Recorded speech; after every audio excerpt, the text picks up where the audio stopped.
even having this particular discussion. So I want to talk about a few points before I stop and open it up for discussion. One of the preeminent qualities of Malcolm X, for anybody who just takes just a little bit of time to look at his life and try to understand this life, we find that there was this uncompromising, fierce commitment to the oppressed, to justice. Malcolm was uncompromising when it came to injustice. It's a quality that I wish that I could say and really mean it, that I want to be like Malcolm when I grew up in this regard. That there were few people of his generation, there were few people today that would have the kind of commitment to justice and the oppressed in an uncompromising way like Malcolm X. That Malcolm not only kept this commitment just to himself, but he was one who felt that I must speak out against those things that are wrong, no matter what way the flow is going down the river. No matter which way it's going, I'll be like a salmon if necessary and go in an opposite direction. Let me give you an example. During the period when Malcolm X was a member of the Nation of Islam, for the 12-year period that he was the national spokesperson for Elijah Muhammad and the Nation of Islam, for the 11 months after leaving the Nation of Islam and organizing Muslim Mosques Incorporated and the Organization of Afro-American Unity, this quality of saying and speaking the truth as Malcolm saw it and understood it was something that was very qualifying, a characteristic of Malcolm X. To the extent that when the civil rights movement and its leaders were calling for civil rights and demanding for civil rights, which were very much needed when we were living in an apartheid era.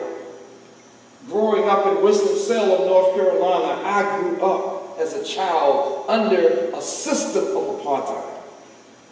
And what I experienced in Winston-Salem was nothing compared to other parts of the country.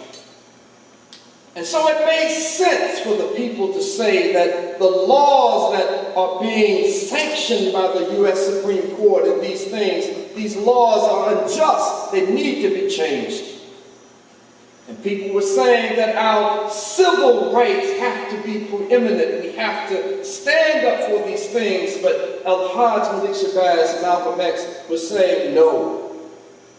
There's something that belongs to you as a human being. Just because you are a human being, forget about civil rights, because they can be given to you or taken away. But when you concentrate on human rights, it's not something that someone can give you that right. It's something that you must take. So Malcolm would say things like, when many of the civil rights leaders were so happy that the legislation was changing, that things looked like, not changing at this point, but it looked like it was about to change, and things actually changed in 1964, Malcolm was saying that I'm not going to sit at your table and watch you eat with nothing on my plate and call myself a dime. So you can't tell me just because you're saying you're giving me these rights and I don't see where I'm actually getting anything. Don't call me a full citizen now that you changed the law. I'm not going to sit with you and watch you eat. And I don't have the benefit of what you have and then call myself a dime. Brothers and sisters, in Malcolm's uncompromising commitment to equality, to human rights, and to justice.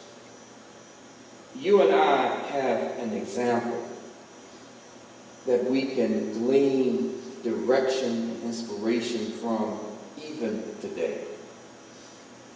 Because we're living in a time when people's silence has become, and I'll start with myself, I will indict myself first before I begin to point a finger at someone else, but people's silence today has become an indictment against us.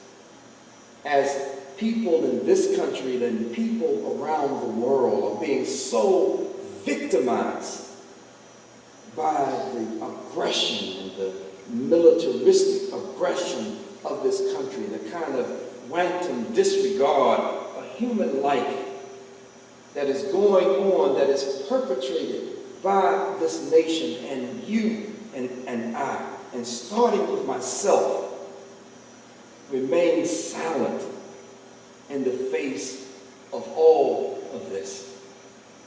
And so what would Malcolm do?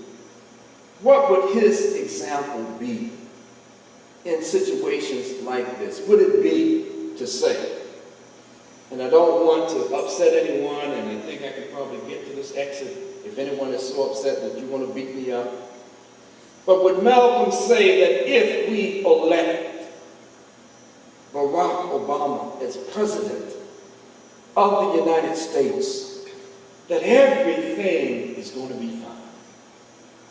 There's a mania that's going across the country, and I'm endorsing the idea that we need change in this nation.